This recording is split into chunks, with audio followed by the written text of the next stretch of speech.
Good afternoon, everyone, and welcome to our webcast. We have a lot of content that we want to show you. We think you're going to find it interesting. Doug and Tim are going to start by talking about the VPNFilter Malware architecture, starting with a description of why it is risky for ICS environments and what kinds of protective measures you can put in place to defend against these types of attacks. Then he's going to switch over to me. I'm going to talk about the group that we believe is responsible for VPNFilter, called Fancy Bear, and talk to you a bit about the types of continuous monitoring and anomaly detection technologies that can also protect against these types of attacks. So now I'll hand it back to Doug and Tim. Fantastic. Phil, thanks so much. Really appreciate that introduction. And yet again, I want to thank everyone for taking time out of your day to join us. So I'll walk through just a few slides to level set, and then I will turn it over to Tim Conway. So as a starting point, just a perspective on how industry has changed so dramatically through the years and decades. You know, we see vertical integration everywhere we look, information that moves from business enterprise into the factory, the process automation systems, and vice versa. We also see horizontal linkages across industries and organizations within those industries. You know, all of this digitalization has led to tremendous rewards that we extract from all of this convergence. And then, of course, there's a risk factor that creeps into every new type of connection. And that's leading us down this path of today's topic. So when we consider industrial networks, so often we love to think of these as these isolated islands of automation. And, you know, in an ideal world, we would be able to keep the adversaries out, protect our information, keep all of the good in the system. This is that ideal that frankly just isn't met. It's unreachable today because the communication paths that we see in today's control systems across the array of industries has led us to not only device-to-device communication on a single network, but we're crossing across zones, we're moving higher in our organization, crossing these boundaries, and remote access is now commonplace, if not even a requirement for many of today's systems. So that concept of an isolated control system has died many, many years ago. So our objectives around running these systems still haven't changed. If anything, we've really amplified what we're looking to extract from these systems. The plant management views of tracking and viewing performance and productivity, the operator's view of controlling operations and monitoring status, the maintenance view of maintaining efficiency, and then we can add to this the remote aspects of someone that may not be present physically with the equipment that's running, but yet still have this desire to collect information, to configure, and to even control in some cases. So remote access has become a critical underpinning of all of these systems, and it helps us with our decision-making process, and there are many decision makers. We have decision makers that are on premise in a control room, that are in an office space, maybe it's their home office or even on the road, and that's why remote access is so critical, is that it allows us to extract the efficiency, the productivity, everything that we're looking for from the investments we make in control systems. So one example, and there's a myriad of examples and industries that we could use to discuss this. If we look at the oil and gas industry, for instance, and all the upstream, midstream, downstream components that make up this industry, we see the digital routes, the bridges and tunnels everywhere, not only on these subsystems, but the interconnections that lead to the relationship across the board. And it's so imperative that we have control of those information flows, because they can have negative consequences affecting the safety of these systems as we're striving to secure these systems. So what about that crunchy shell? When we think of defense in depth, of layered security, you know, this is still obviously an area we want to continue to make our investments, and security is a thread that runs through all of those business objectives.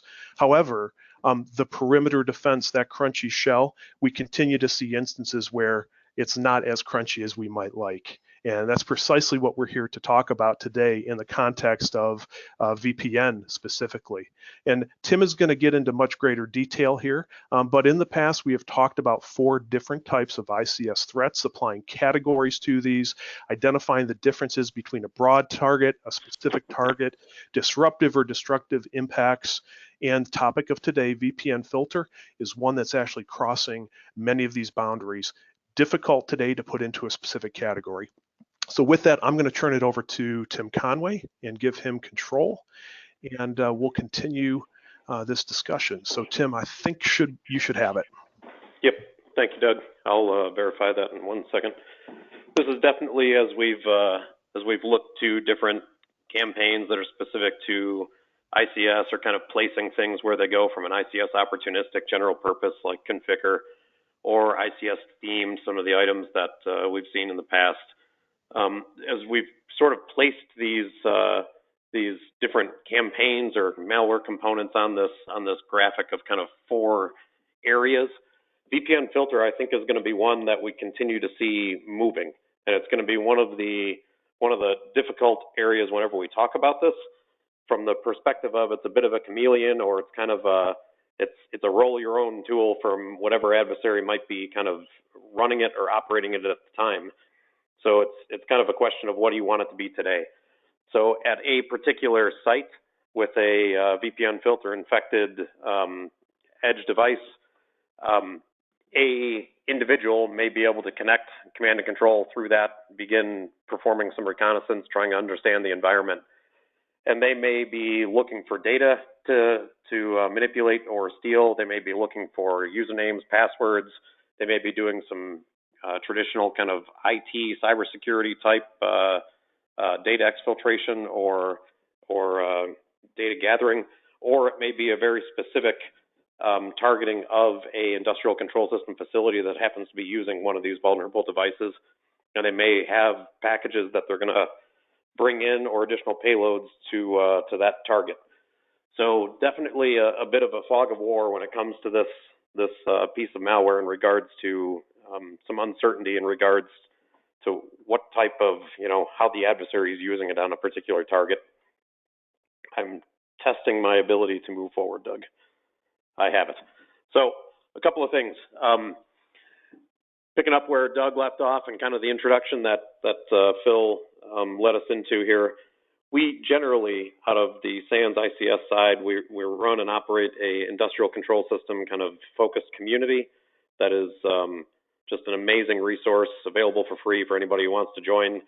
And in that community forum where there's just constant ongoing topics and discussions of interest for the space, whenever we see an event happen like this, whether it's the discovery of in-destroyer crash override, whether it's a VPN filter, if it's the 2016 kind of power system attacks, or any events that have been of interest to us over time, we generally try to create as rapidly as possible a quick fire set of slides and a resource for asset owners and operators in the community to use.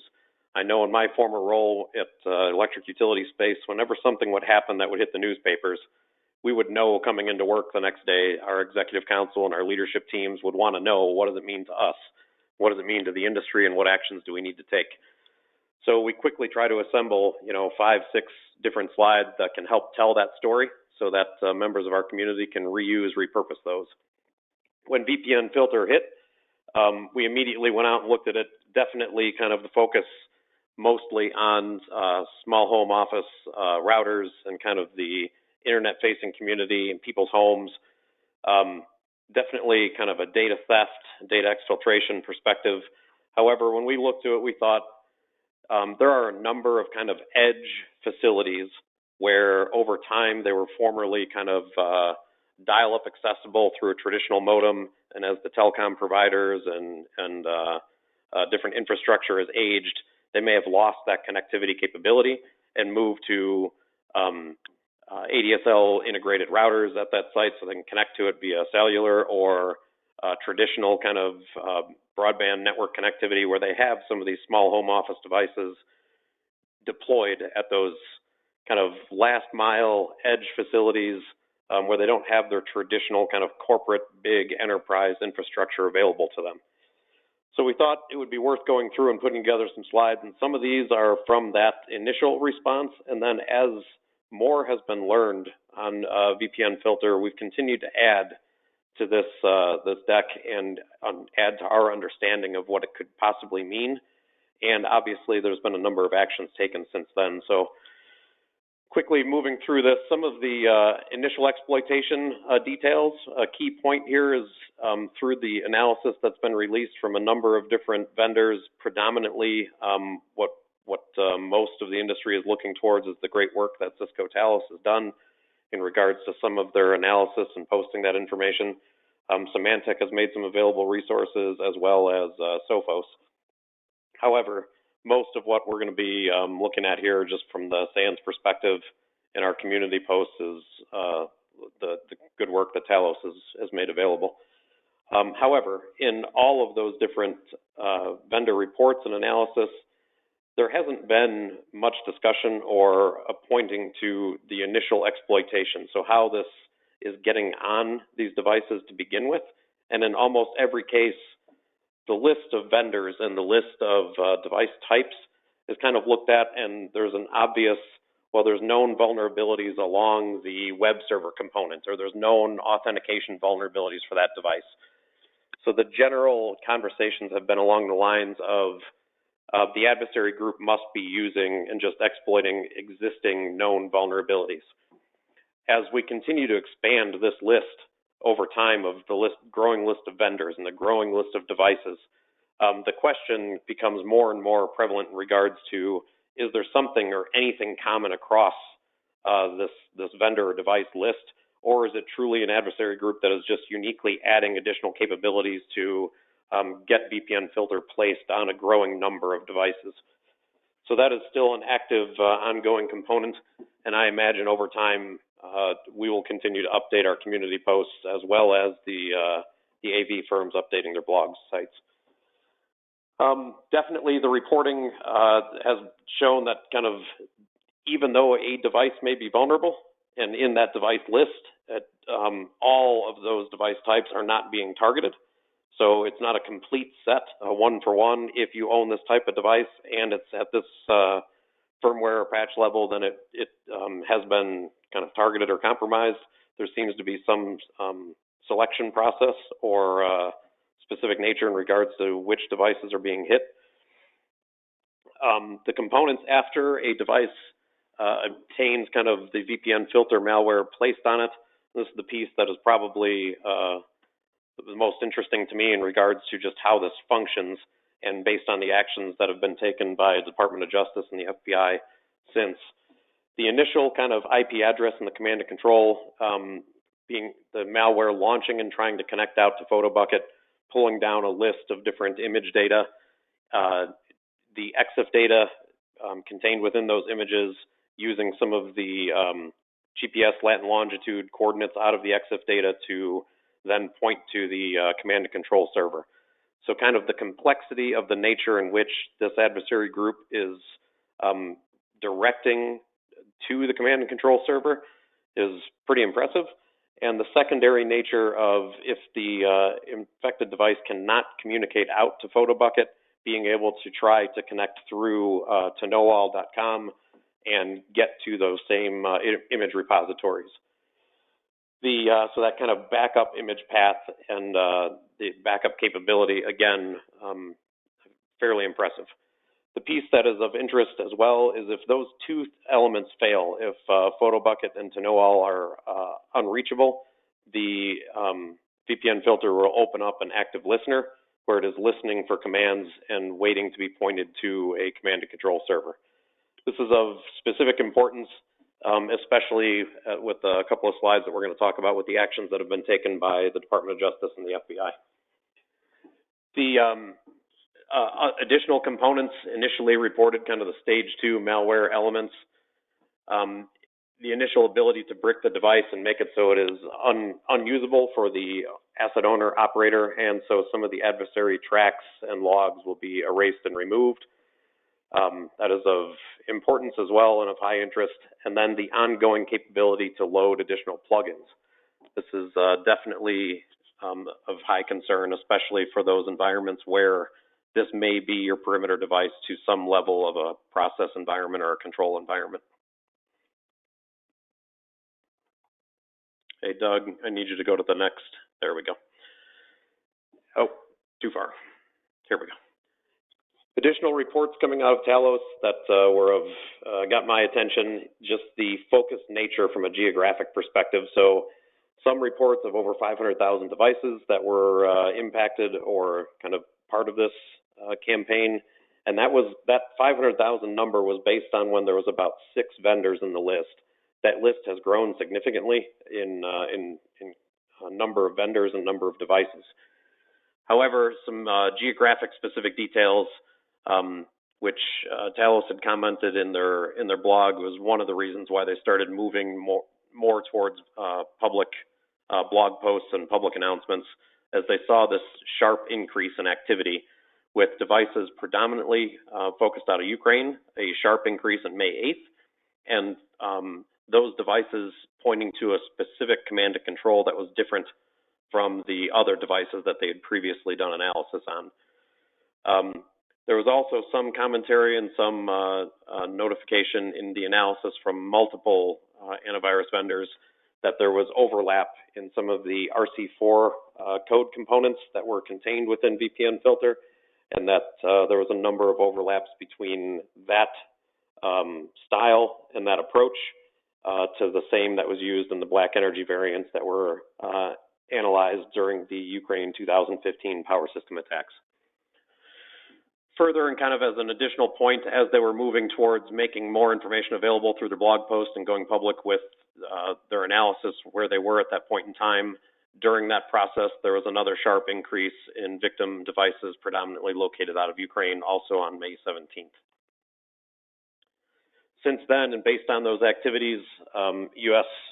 Department of Justice had done some work and received a court order to authorize the seizure of the to know all domain, which is associated with the command and control, and the image repositories on PhotoBucket are no longer available. So a device that was infected with the variant of VPNFilter that's been analyzed, its ability to go out to PhotoBucket and pull the image data is no longer available, and its ability to go to know all to get to any of those repositories has also been removed. So the capability of VPNFilter, as it was studied, it would then go to its third option, which is to open an active listener. And this is the piece that, in spite of the actions that the DOJ and FBI have taken, there is still that concern that is on the table, in that they've taken 2 of the primary steps for this to move from stage 1 to a stage 2, where an adversary group would be able to deploy down different modules and different packages and begin conducting additional operations. Now, the initial components of that stage 1 have been taken down. However, since there's still questions in regards to how the foothold was obtained originally, the adversary group could simply load a variant pointing to different command and control, or they could connect into the listener service and point it to a different command and control option. So those are definitely things for asset owners and operators and defenders to take into consideration as they consider what VPNFilter means to them. Other items of interest in the DOJ news reporting, they went out and named a number of different adversary groups and campaigns that they're tying this to, from APT 28 to Sandworm, Fancy Bear, and a number of others that they're tying all together. This definitely, the efforts that they've taken are focused purely on stage 1 to stop the devices from being reinfected and moving on to a stage 2 component. And the stage 1 component specifically is the piece that is resonant through reboots. So much of the communication has been with the image repository down and with the to know all domain taken, that if you reboot your infected device, the stage 2 elements would all vanish. After the reboot, the stage 1 would activate, would fail to PhotoBucket, would fail to know all, and it would simply run an active listener.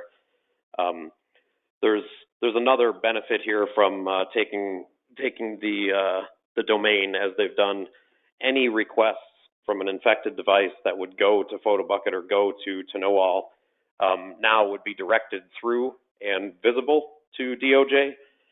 So they would see the list of IP addresses that are connecting through and have some context on where those IP addresses are and the time of day, and be able to work with the individual owners of that IP space. So they are gathering that information. There's a non-for-profit organization called the Shadow Server Foundation that is routing and obtaining that info and communicating out to various country certs and various internet service providers to disseminate the information that they're collecting. As more blog posts are coming out and as analysis continues to go, and just kind of a full understanding of this piece of malware is gathered. I had mentioned before, this list of vendors is growing. We are now up to 11 vendors with over 70 different vulnerable devices. And I envision that that list will just continue to grow. Either as the adversary continues to target different types of devices and go after known vulnerabilities in those devices, or as a better, if we can possibly identify if there's a common thread between any of these devices. The additional capabilities that are kind of in some of the later reports, again, the updated blog post from Talos, the ability through their packet sniffer and through some of the modules to perform a man-in-the-middle traffic manipulation, which then extends their availability and their position with this malware to go beyond the perimeter device. So originally you were looking at this piece of malware being a way to turn your perimeter into a pivot point. So using your perimeter against you. So if you envision your line of soldiers standing in front of you with their guns pointed at the enemy, and now they all turn with their guns pointed at you, being able to take your perimeter device, your line of defense, and turning it as a pivot point to gain entry into your environment. Now with this kind of traffic manipulation capability and module that's been analyzed, the ability to extend beyond and push that traffic into a target device within the protected space and possibly modify some of that traffic in flight. Again, module, the ability to clear the tracks, render the device useless by manipulating some of the files on the local device, preventing it from starting up. Gathering login information, some basic auth information based on user keystrokes and user activity. So gathering that and collecting it. And then specific, and what really drew our attention to this from the very beginning was the modules that were discovered that were focused on Modbus specifically. So Modbus, the industrial control system protocol that's used around the world in a number of different sectors and industries, occurring over TCP port 502 in this instance. The module for Modbus specifically collecting the source IP, source port, destination IP, and destination port, logging all that information off to a data set.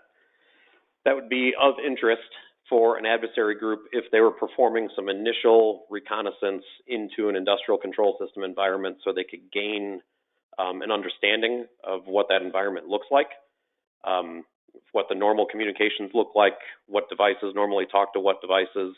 So from a Modbus master down to the Modbus slaves, and being able to see some of the communicating IP addresses so they can begin to map the nodes in that network possibly.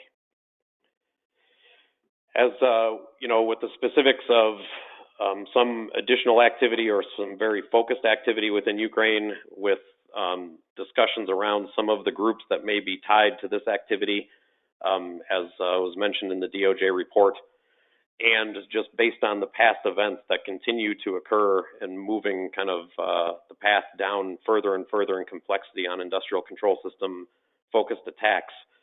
We look to kind of the 2015 Ukraine-focused attacks, 3 different utilities, definitely focused on a very high concept of operations, very well coordinated and targeted attack.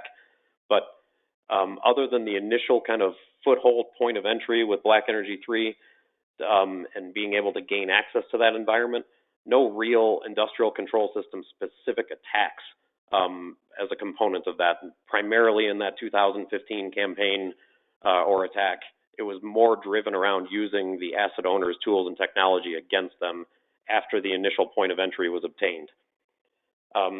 Definite contrast to the 2016 event in Ukraine, where now it was definitely more of a targeted, focused attack with some additional capability that was identified and discovered after the fact by a couple of different organizations.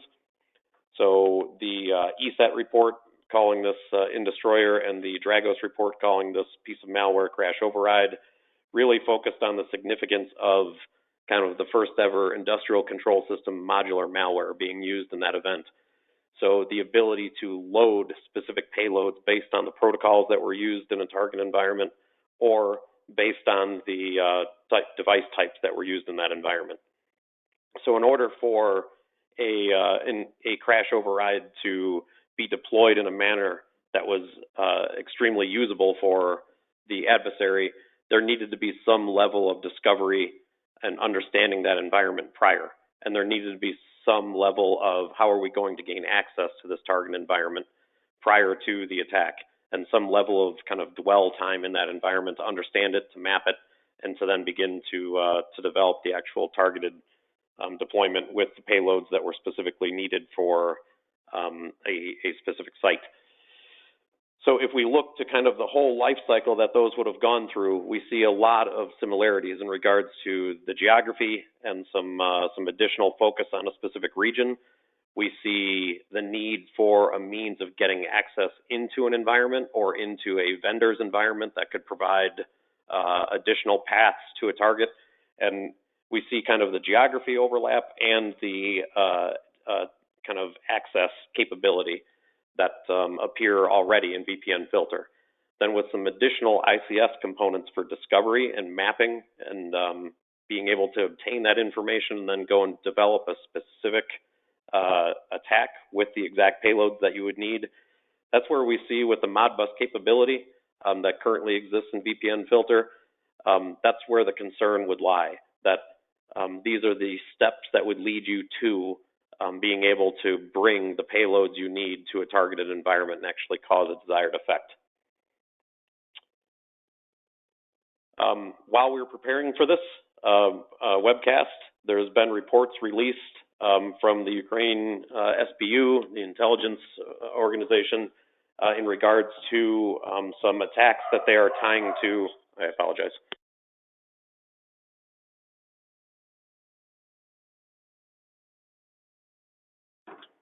Sorry, the attack specific to a environment.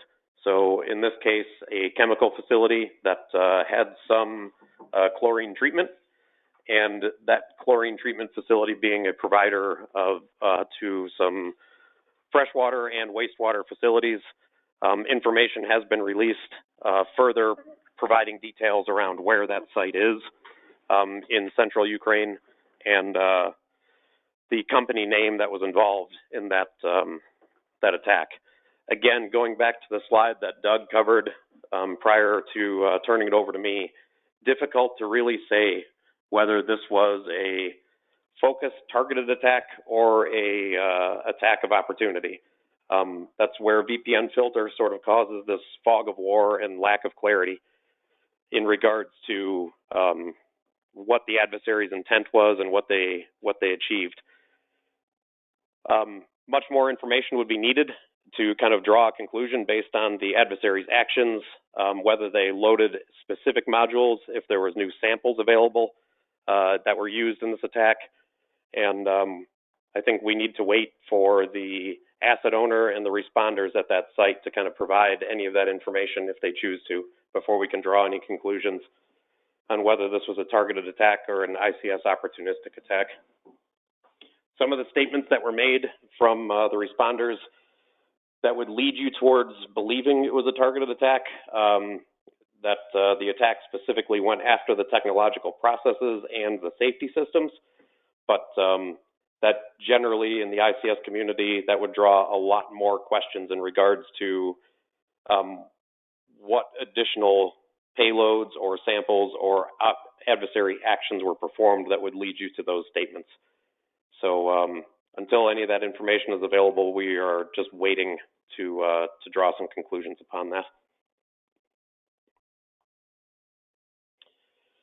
Again, in our ICS community, as we see different events occur, we try to map them to give the community an understanding of where this would fit and kind of where their level of concern would be. In general, the more ICS-focused attacks we're seeing over time are increasing in ICS customization and increasing in ICS impact, so things are generally moving to the upper right. But for now, what we've seen from a VPN filter perspective has some of the components, like HAVEX did with very specific ICS modules, has some of the components like Black Energy 2 and Black Energy 3 campaigns where it was used to gain access into specific facilities, but definitely not in that far upper right corner yet where it's being used to cause effects with a repeatable outcome in a targeted site. However, it may be what this is leading towards, which should be the obvious area of concern. Additionally, looking at kind of the attack difficulty, based on the Modbus plugin, you would believe that plugin was developed and is being used for a purpose that would have some level of cyber to physical desired effect. But for now, kind of where we're seeing this in that upper left box, kind of the ability of VPN filter to compromise perimeter security could be at an ICS environment if that's how you've architected, and the ability to exfiltrate data, where we believe this could be going with additional plugins and being able to manipulate data going through that device, or being able to use that device to gain access to hosts inside that environment, really moving you towards all of these other attack difficulty of causing equipment damage, disrupting the industrial control systems, and having some process effect. As you look to attacker objectives from the loss, the denial, and the manipulation of that environment, just think to where this could move in additional kind of variants or additional plugins or additional capability, just to consider the adversary's ability to monitor the industrial control system traffic and modify. That has been, again, something that was pointed out in the analysis that's been performed, the ability to manipulate traffic. The denial, so like what we saw with the Ukraine 2015 event of impacting the firmware on some devices and making them non-field recoverable. That capability has been identified already within this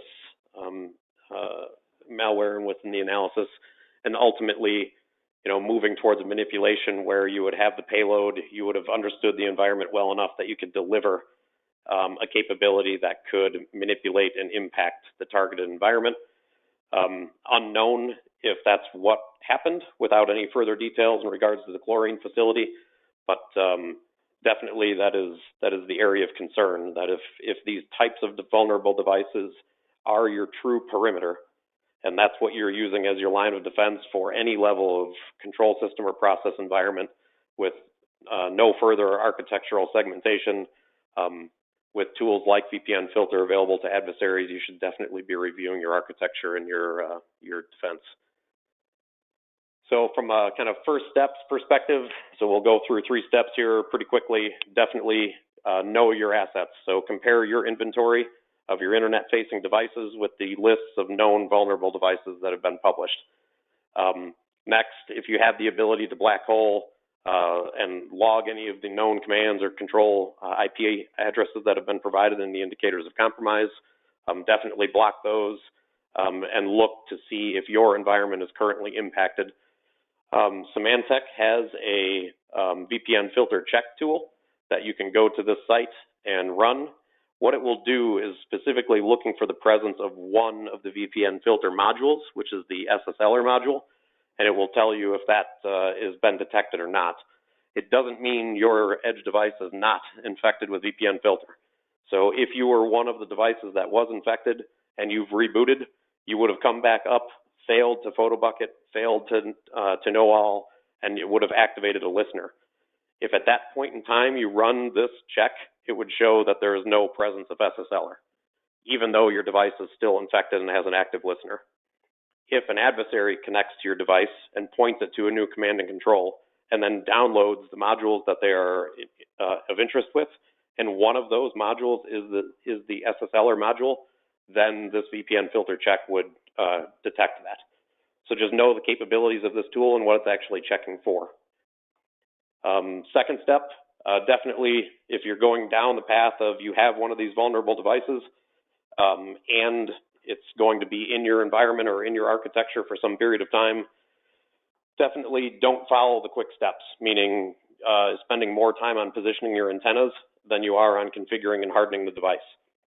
Focus on resetting the device to the factory defaults, make sure you're on the latest firmware, and then manage the device from basic kind of modifying passwords, disabling remote device management.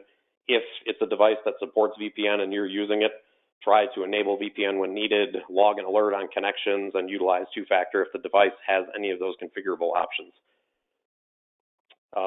Now, more specific to an ICS environment from a next steps, the main thing here is architecture. So kind of the passive defense model. So if you are in a place where this internet-facing router is your perimeter, definitely look to see about adding additional zones of separation or additional segments in any way that you possibly can within that site.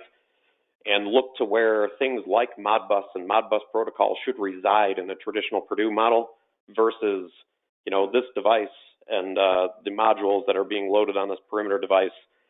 Having Modbus capability to detect at that level, that is an area where Modbus generally should not reside if you put in the appropriate zones of separation and segments within your space. So from an asset owner and operator perspective, you have lots of defensible areas to detect, to respond. We could probably go through a very long list of 5 or 6 different slides from a detection and more of an active defense and an asset owner and operator response capability. However, we know we're talking about these devices from an ICS perspective in the very edge facilities where you generally don't have those capabilities, you don't have staff, you don't have that infrastructure. So we're leaning more on if these devices exist in those edge environments and you're relying on them for perimeter defense, pursue adding segments within your space and restricting where the industrial control system communications and protocols are, and just rely on that edge device for a communication path if that's what you need it for. To that point, I am going to stop with what we know and what we've looked at from a SANS community and ICS perspective. I'm going to turn us over to Phil, who's going to talk about some of the actions that CyberX is looking at and what CyberX is doing in specific to VPN filter. Thanks, Phil. Thanks, Tim. Thanks, Doug. Great job. Let me take us through this content. I'm going to go fairly quickly, but first I want to start by asking, how many of you know where the name Fancy Bear comes from? The group that's been associated with VPNFilter malware is called Fancy Bear. They're also called Sophisy. And you may not know it, but Dmitry Alperovich, the founder of CrowdStrike, gave them the name Fancy Bear because he found the word Sophisy in the malware, which made him think of so fancy, which made him think of this song. Okay, hold on a second. It looks like my PowerPoint just died, so I'm going to bring it back up.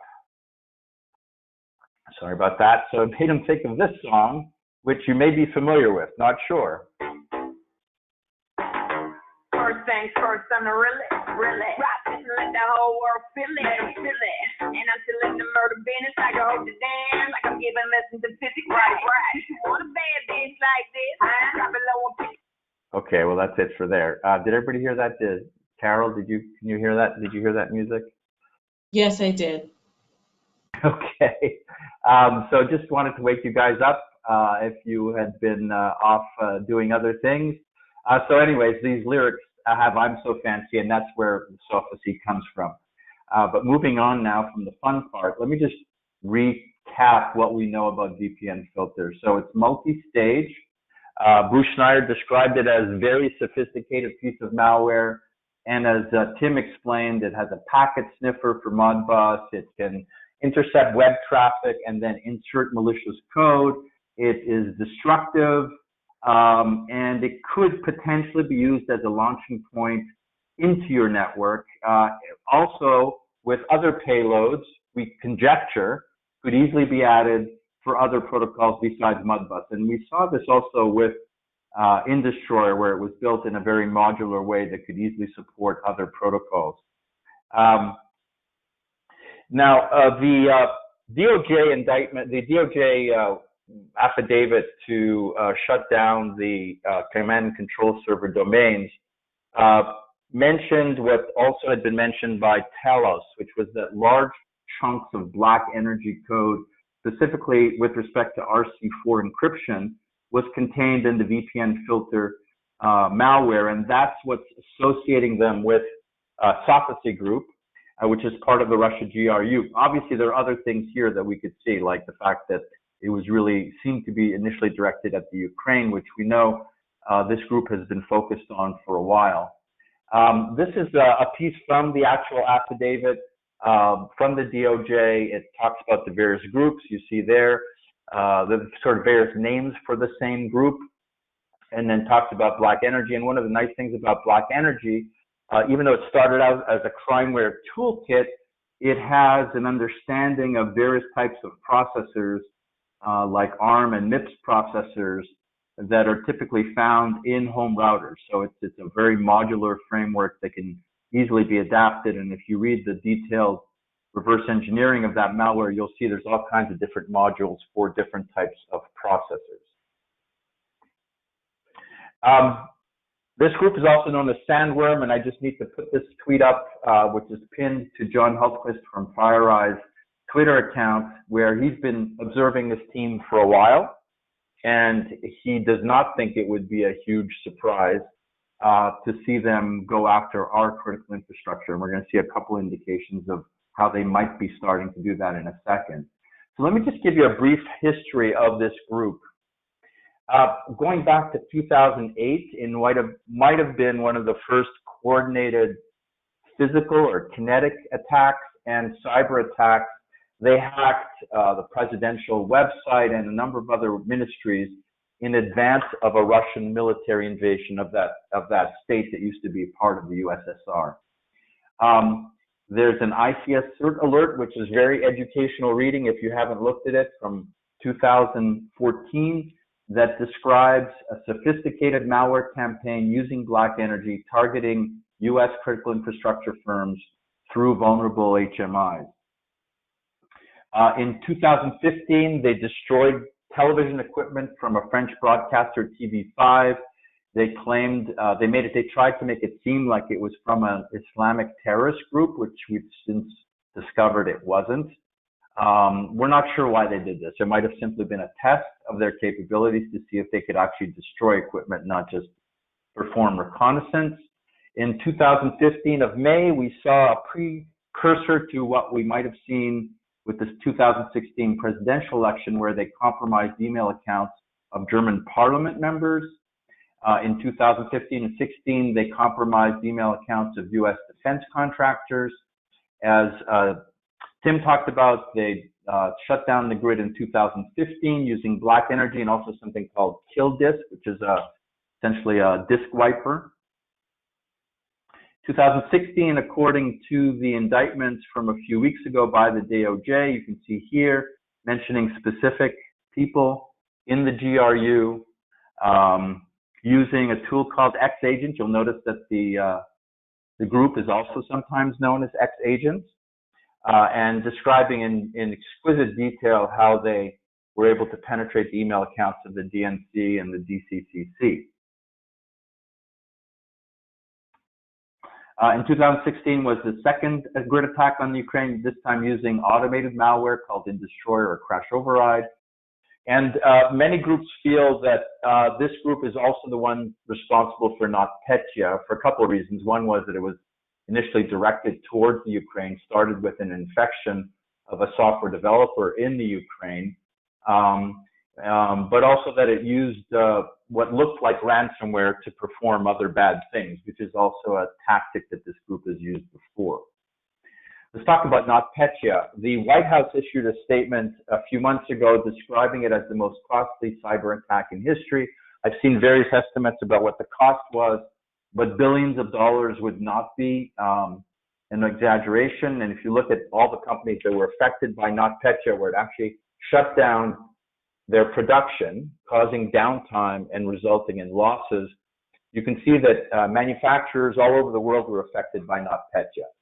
And even though it was what you might call not a targeted attack, but an attack that's just going to spread on its own, it still was a significant attack by one of our adversaries.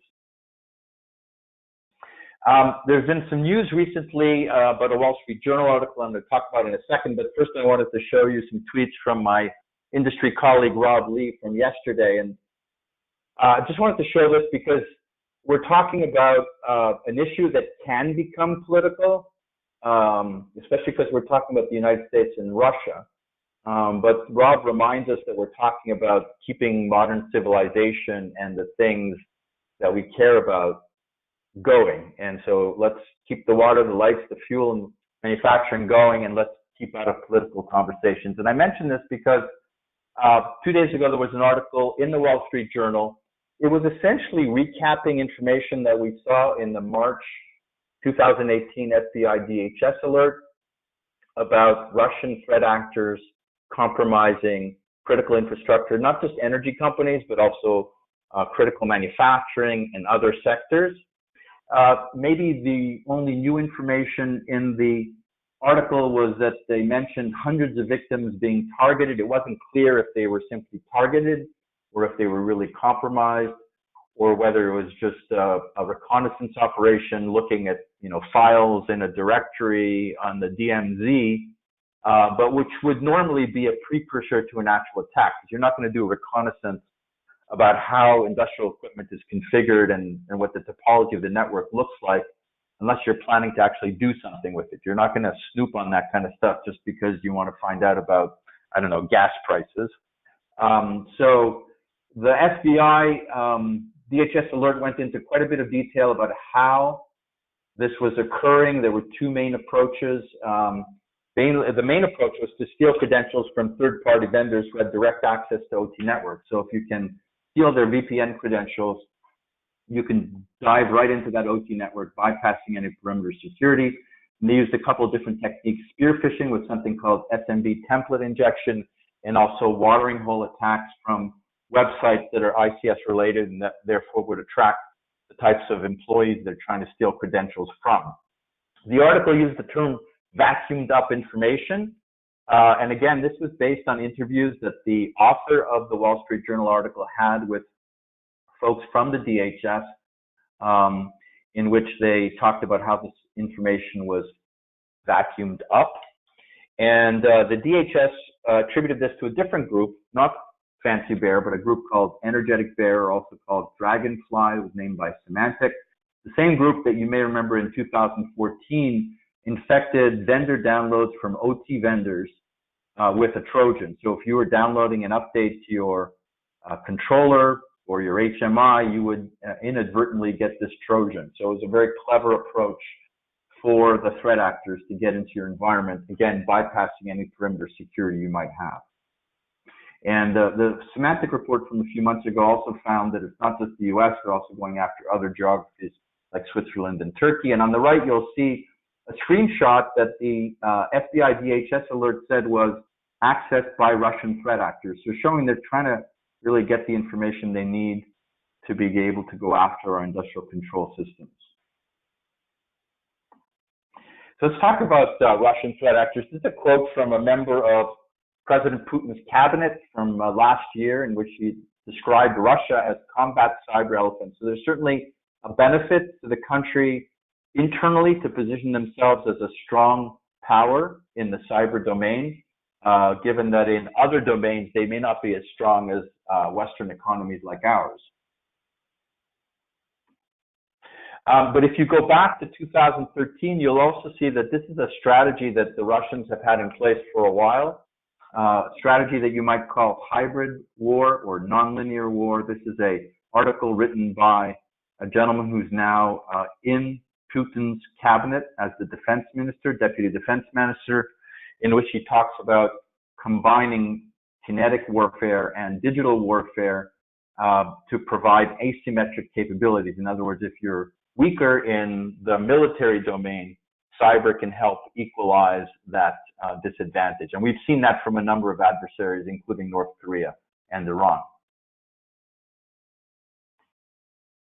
And finally, I'll leave you with this great quote from a Wired article by Andy Greenberg, in which he described Russia using the Ukraine as a test lab for cyber war.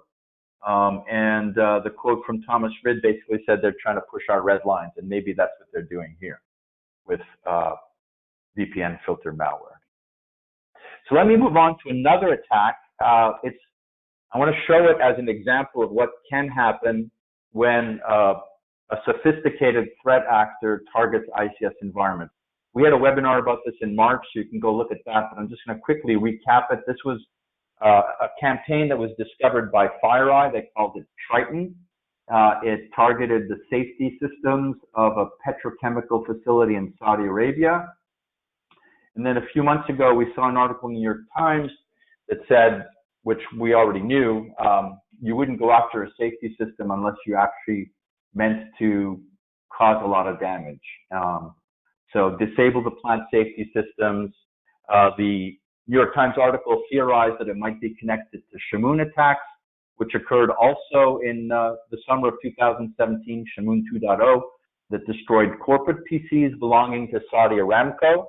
In this case, it was going beyond the corporate network into the ICS network. And given the sophistication of the attack, the article theorized that it might have been Iran, but probably from assistance from Russia or North Korea. So very interesting wake-up call for us all. And I just want to show you a description of how this attack might have occurred. Some of the things we know for sure, because we reverse engineered the malware. Our CyberX threat intelligence team reverse engineered the malware. Some of them we theorized.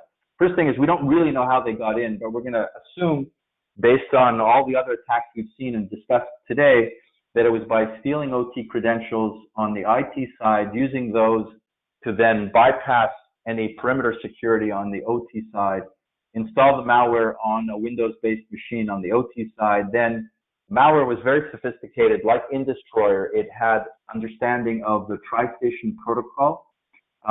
Like InDestroyer, in other words, understanding the native protocol of the device they were targeting. In this case, it was tri-station.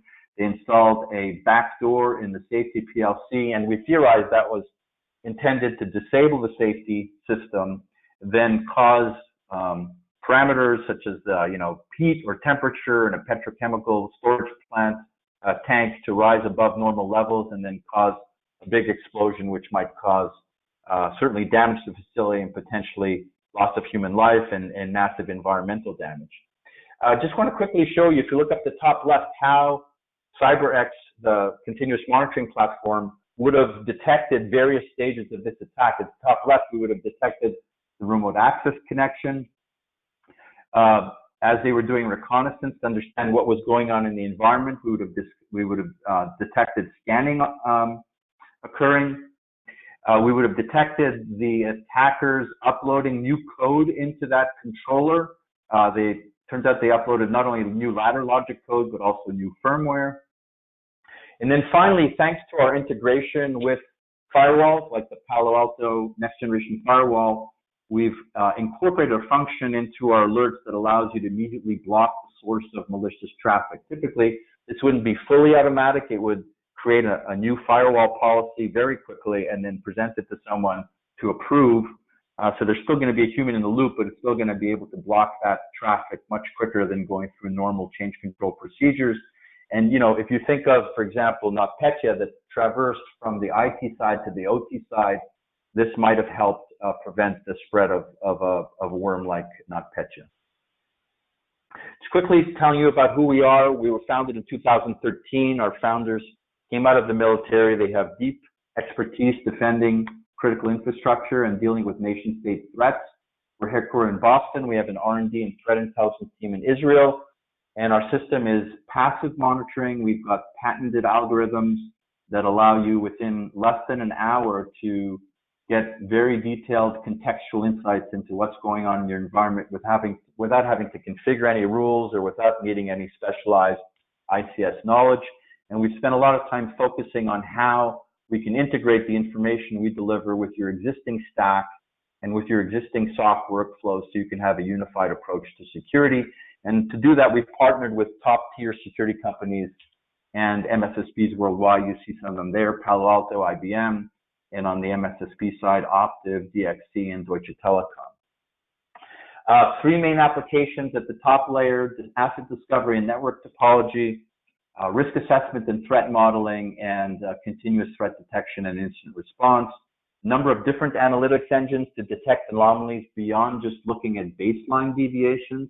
This is very helpful. For example, if the attacker is already in your network and has already corrupted your baseline, we have several other mechanisms for detecting that an attack may be underway or that an attacker may already be in your network.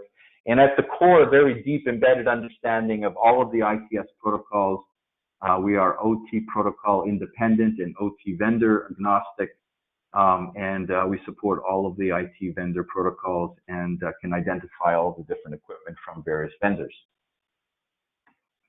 We also have a threat intelligence team, and they are experts at reverse engineering malware and identifying 0 days. We've now identified over a dozen 0 days in ICS devices, including one that was just announced a few days ago in ICS Cert and in Security Week magazine for a Schneider Electric product. And we've also recently developed a cloud-based sandbox service that would allow you to upload malicious files or suspicious files and check to see if they are ICS-specific malware. So normal sandboxes like VirusTotal don't know what to do with malware that speaks directly on certain ports using specific commands. We've created a virtualized environment to identify that type of activity and identify these files as being ICS-specific malware. And as part of this, getting ready for this webinar, we've developed a script that we've now posted on GitHub and you can download, which allows you to check your devices for the presence of an active backdoor. And we mentioned before, Symantec has a script, but it only checks for the presence of a certain plugin that gets downloaded in a later stage. If that plugin hasn't been downloaded because, for example, the device attempted to connect to the first two command and control servers, which have now been shut down, you won't see that plugin. What you will see is that the device is listening on a certain port for a magic packet, shown there with the red circle on the right. And if it gets that magic packet, it tries to connect back to this new command and control server. So this script is something you can run either internally or from Shodan, targeting your own devices to see if they might be infected with the backdoor. And again, this is on GitHub at the URL that we show you there. Quickly going to wrap up with a description of how our platform can address various aspects of Gartner's adaptive security architecture. We could be using NIST, CSS. This is just another way to think about the four main functions you would need in this type of environment. How do I detect if an attacker has compromised my OT network? You see there an alert timeline on the right and an example of a very detailed contextual alert on the left showing source and destination and exactly why we identified this as a potential malicious activity. Secure remote access, we've talked about a lot, is a great attack vector for threat attackers. And we have a number of mechanisms for detecting unauthorized remote access, including integration with leading secure remote access products like CyberX, PSM, and others. From an incident response point of view, being able to go back and look at the timeline and do forensics at what other activity might have occurred around the time the attack occurred or the alert was detected. And then prediction, the idea with prediction is that we know we have lots of vulnerabilities in these ICS environments. The question is, how do you prioritize mitigation of those vulnerabilities so that you, based on risk, mitigate the ones that really matter? And that's what this quote from Gartner is about. And so we've developed something called attack vectors or automated ICS threat modeling, in which you can look at the network topology that we've identified from your environment. In this case, someone has identified PLC number 11 as a crown jewel or a critical asset that is really important, and if it were to be attacked, would cause a lot of disruption in your facility. The system then comes back and says, we found 3 different attack vectors or 3 different paths that an attacker could take to get to this PLC number 11 ranked by risk. And then it draws a picture specifically of how the attacker, in this case, starting with a subnet that's exposed to the internet, would go through various devices, exploiting known vulnerabilities at the Windows level initially, and then finally at the PLC level itself to compromise that device. You can then go back and simulate what-if scenarios. What if I implement segmentation? What if I actually patch those vulnerabilities? Does it bring down the level of risk to a level that I'm willing to be comfortable with? And that's what we call automated threat modeling. And then finally, how do you prevent attacks? We've talked about the integration with the firewalls. We also provide a number of mitigation steps to harden your infrastructure and prevent attacks. And it's a proactive approach as opposed to a reactive approach. Hope you can stay on the line for a few minutes longer. I want to talk about who owns IT security. This is a quote from Gartner, which says that with the threat vectors and threat actors we have, it makes a lot more sense to address both IT and OT security with a unified approach, recognizing that there are differences in OT security. It's not the same as IT security, but if you can take the visibility provided by our platform and feed it into your SOC and feed it into your existing workflows, you can benefit from the investments you've already made in those workflows, in those tools, and get your SOC team OT enabled. And that's something we've spent a lot of time focusing on. An example being a native app that we developed for IBM QRadar, which we were the first and one of the only ones to have done this, to go beyond simple syslog integration and give your SOC team deep visibility into what's going on in their OT environment. And then recently we announced an integration with Palo Alto Networks firewalls and the app framework. And I talked about the integration with the firewall to automatically block malicious traffic identified by the CyberX platform. We've also integrated with Palo Alto's cloud-based framework, which uses your existing infrastructure. You're using Palo Alto Network firewalls as sensors to pull data from the traffic, bring it up into the cloud, at which point our application analyzes the traffic, tells you what assets you have, builds a map like the one you see here. And I'll just quickly run that demo. It's on our website if you want to see it, from Palo Alto's user conference. So, CyberX, also IoT focused, but in the ICS space. Similar dashboard in terms of getting broad visibility, but they automatically build this chart of all the different devices in the ICS space and how they're communicating. They allow you to drill into a specific device to better understand it, as well as to look at alerts if the device is doing something that wasn't expected. And in this case, this device was speaking with another device on an application that had never been seen before. Now you can drill into that in order to further understand the connection between these two devices. And in analyzing that connection, get a better understanding of whether or not this new communication was something that was supposed to happen or not. Right? So we see the information about this device and what it's designed to do.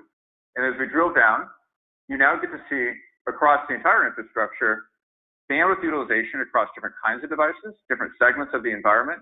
You get to identify anomalies that are probably indicative of something strange happening. Might be new devices, but it might be malicious traffic. In a lot of ICS environments, Modbus is the application of choice. And so being able to understand how that is being used. But then interestingly, through the integration with the application framework, also understand any other applications that are running in that environment as well. That also might be indicative of something behaving the way that it's not supposed to. Very cool example in the IoT space. Hey, Phil, I think we're kind of running short on time. We should probably wrap it up. Yep. So for more information, please check out our knowledge base, where you'll find transcripts from past SEMS webinars, and you can also visit us at these conferences coming up. And I want to thank you for your time. Thank you for your patience. We went a little bit over, but thank you, Carol, and thank you, Tim and Doug. Over to you, Karen.